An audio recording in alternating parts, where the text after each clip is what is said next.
Je veux aborder aujourd'hui un sujet assez délicat qui concerne les vents de libération, si on peut appeler ça comme ça, qu'on observe en Afrique francophone depuis un certain nombre d'années maintenant. Et de façon successive, et on a vu des pays, surtout ceux du Sahel récemment, essayer de reprendre véritablement leur destin en main, ce qu'on appelle l'autodétermination des peuples. Il y a beaucoup de concepts aujourd'hui qui s'en mêlent et s'entremêlent, le panafricanisme, l'autodétermination, la libération, le fait de s'extraire du franc CFA. Il y a beaucoup de points de vue qui s'entremêlent et qui convergent dans une seule direction, qui est la suivante: reprendre les rênes de notre destin. De notre, je parle de nous, Africains. C'est une très bonne chose, évidemment, parce qu'à un moment donné, il faut se prendre en charge. Il y a, par contre, des difficultés qu'on évoque très peu. Et c'est à la faveur d'un échange avec un ami qui était au Niger et qui est rentré justement à cause des difficultés qu'il vit dans le pays, en raison du climat, de l'environnement qui est en pleine mutation. C'est à la faveur de cette discussion-là que j'ai décidé de faire cette vidéo, pour partager avec vous un certain nombre de points de vue. Il faut qu'on comprenne que la liberté, ça s'arrache, mais qu'il y a un prix à payer. Parce que nous sommes nombreux à le revendiquer, à le dire, mais est-ce qu'on est prêt à subir le contre-coup? Parce qu'avant de trouver un équilibre, il va falloir tâtonner longtemps. Et je voudrais qu'on échange là-dessus de façon très ouverte. Je tiens à dire dès le départ que tous ceux qui sont bornés et qui ne peuvent pas mener une réflexion de façon objective ne regardent pas cette vidéo. Parce qu'il ne s'agit pas de dire je suis dans tel camp ou dans l'autre, je suis pour je suis panafricaniste ou je suis pro-colombe, ça n'a rien à voir. Je parle de choses réelles, réalistes. Quels sont les impacts de ces mouvements-là lorsqu'ils portent et que finalement on arrive à installer une nouvelle vision à la tête d'un État, par exemple?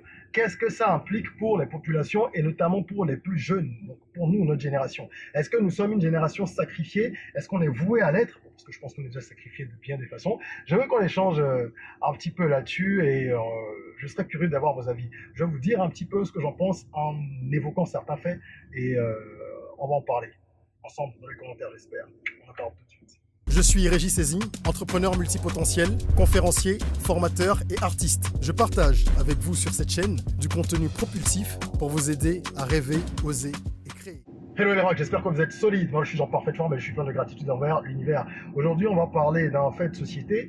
Ce n'est pas directement lié au business, même si ici c'est généralement de ça qu'on parle, entrepreneuriat, mindset, éducation financière. Et je crois qu'il y a des sujets connexes qui sont importants et qui ont un impact direct justement sur l'entrepreneuriat, sur les velléités d'investissement et sur tout le reste. Donc on ne peut pas occulter ces sujets-là.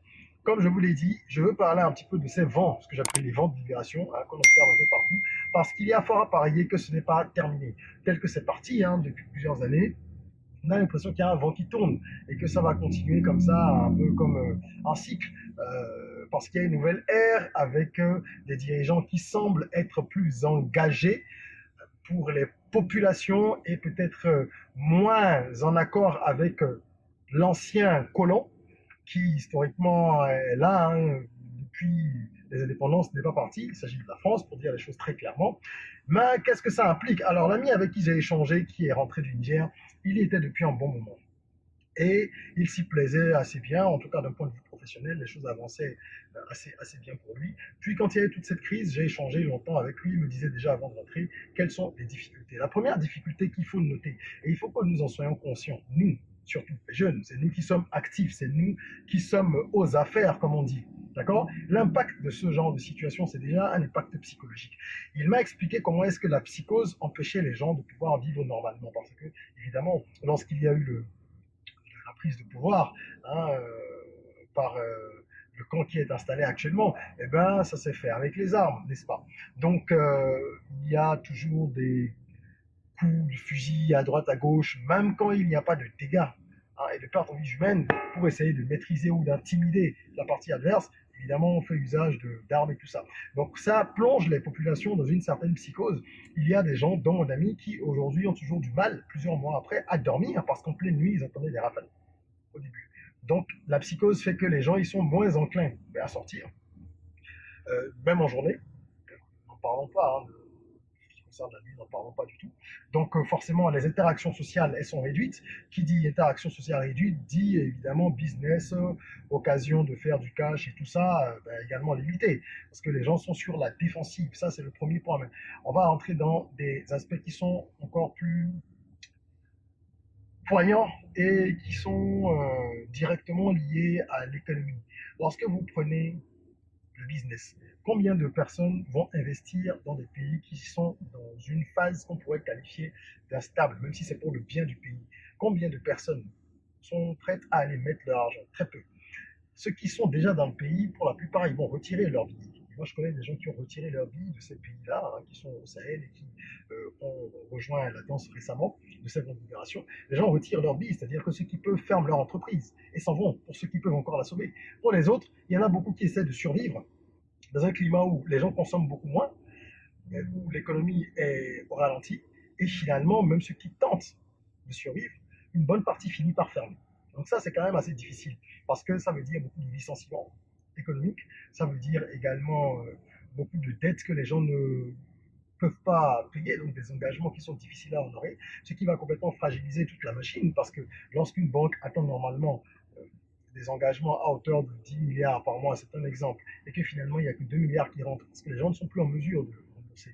Les gens ont fermé, les gens sont partis, etc., etc., les gens sont en faillite, mais pour la banque, quand même, c'est difficile.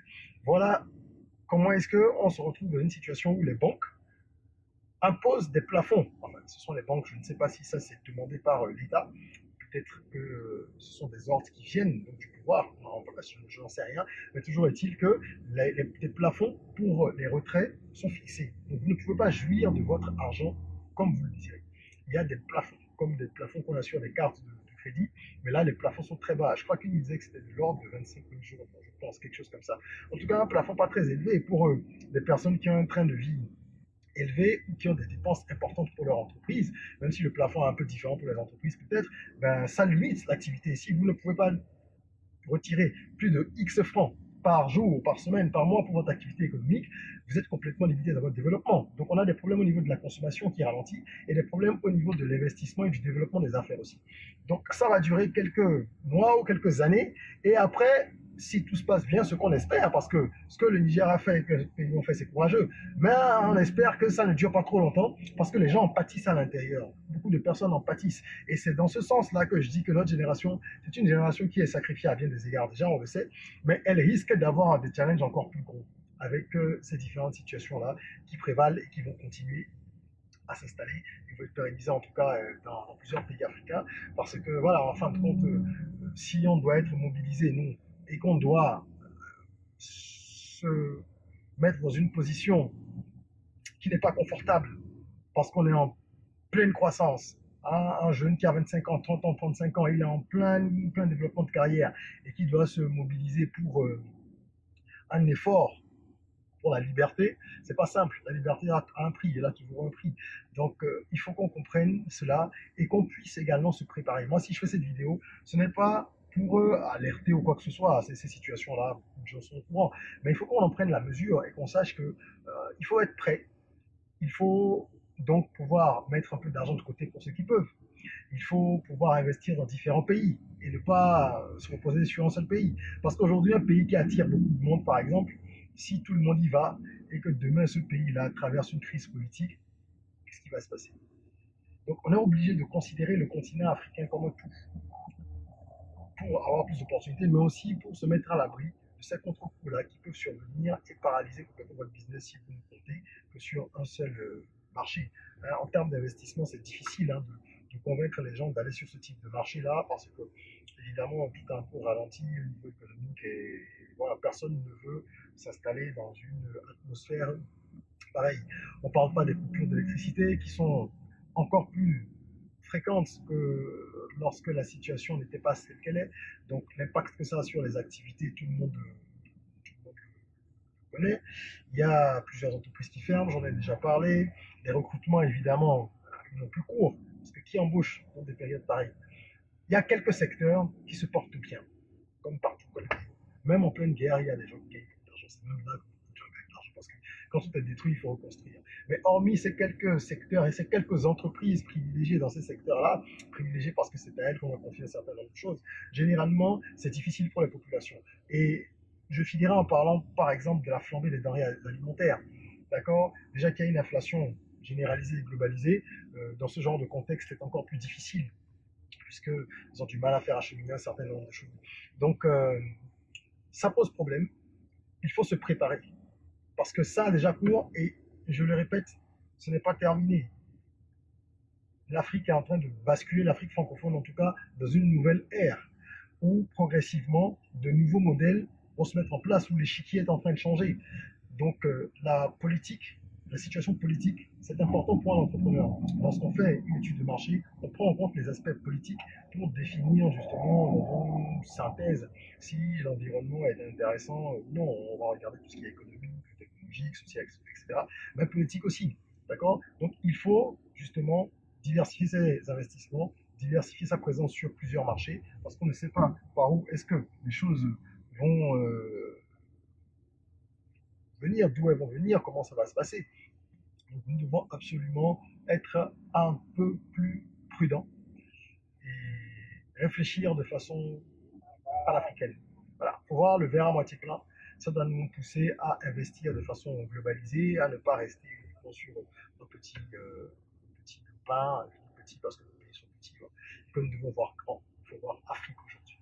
Et aller là où les choses se passent bien, au moment où ça se passe bien, là où on a des opportunités à un moment donné. Si quelque part ça se complexifie, ben, on va dire. Et voilà. J'espère que cette vidéo aura suscité des réflexions. C'est le plus important et je serais curieux d'avoir vos avis. Donc partagez en commentaire. Partagez en commentaire, dites-nous ce que vous pensez de tout ça. Et on pourra ensemble mener des réflexions, échanger, et puis se tirer les uns les autres vers le haut. Voilà. Ce n'est pas des sujets qu'on aborde fréquemment ici. Je ne parle pas vraiment de géopolitique, encore moins de politique.